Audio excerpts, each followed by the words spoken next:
Hi friends, today we are going to see the working of single phase fully controlled bridge rectifier and also observe the outputs for different loads. Basically, this rectifier converts alternating current voltage into pulsating direct current voltage during both half cycles of applied voltage. We will first have a look at FCB and HCB. In FCB, the output voltage can be positive as well as negative. But in HCB, the output voltage is always positive. So the power flow is always from the AC supply to the load during the rectification. In this practical, we will observe the output voltage and current waveforms of fully controlled bridge rectifier due to different loads, that is purely resistive, light inductive and highly inductive. We will now have a look at the basic circuit diagram of the FCB. First we have the AC supply given to the 4 thyristors, namely T1, T2, T3 and T4. Basically the positive half cycle of the AC supply goes through T1, then the load, and T2 back to the supply.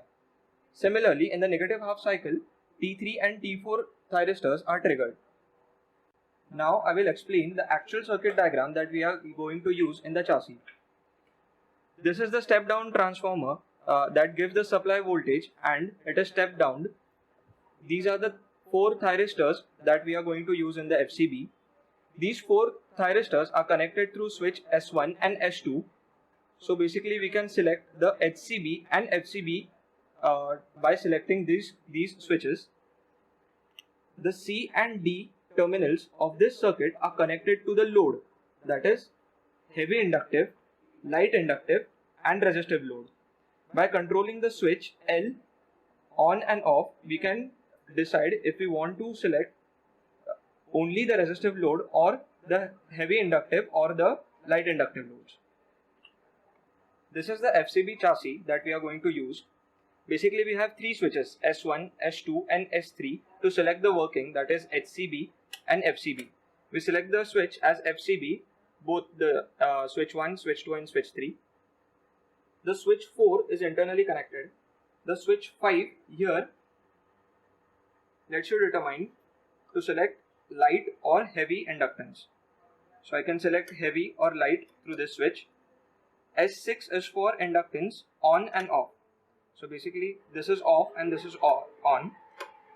For resistive load, we are going to set switch 1, switch 2, switch 3 to FCB mode and switch 5 to light and switch 6, that is inductive, is off. As we can see, the output voltage can be measured by connecting the probe to X39 and X46. We will make the connection accordingly. This probe is connected to X39 and X46. So this is the output voltage that we observe from the FCB. We can control the firing angle by controlling the R5, that is the resistance, 10K resistance. As you can see, I am changing the alpha, that is the firing angle, and the output current and voltage is changing. So the first reading that we take is, we first find out the alpha minimum and alpha maximum, that is the minimum firing angle and the maximum firing angle. So I have adjusted this waveform to fit the screen. Basically what I do is, I set the CRO from cal to uncal, and then I expand this waveform into exactly 9 divisions so that every division measures 20 degrees. This 20 degree signifies the firing angle that I can change.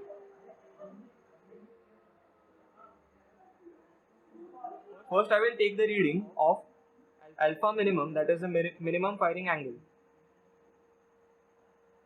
This is the minimum firing angle, that is, as you can see, is approximately 10 degrees or we can say 14 degrees. Now I will increase the resistance.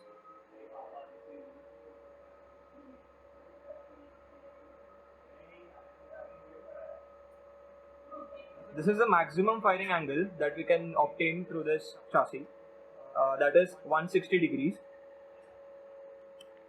After taking the readings of the minimum firing angle and the maximum firing angle, we disconnect the probe and switch off the chassis. It is very important to switch off the chassis before connecting all the connections. We will first complete the circuit by connecting the circuit to the Moto One ammeter that will give us the output current readings. Then we will connect the DMM to the chassis X37 and X38 to take output voltage readings.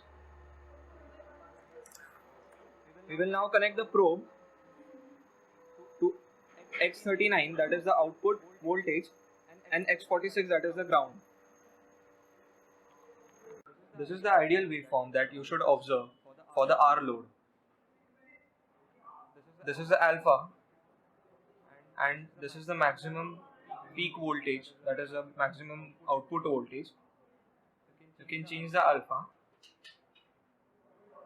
by moving the knob R5 on the chassis.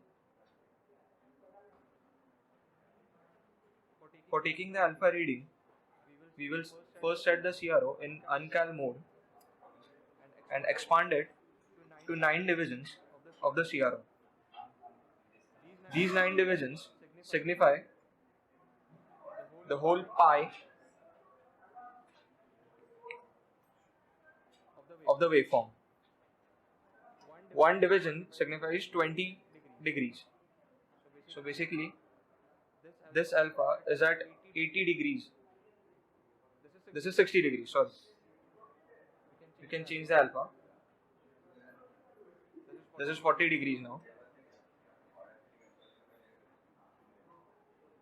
I'm setting it to calibration mode now.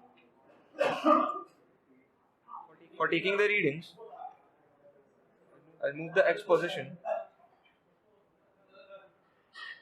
So for 60 degrees, the V0 alpha will be the reading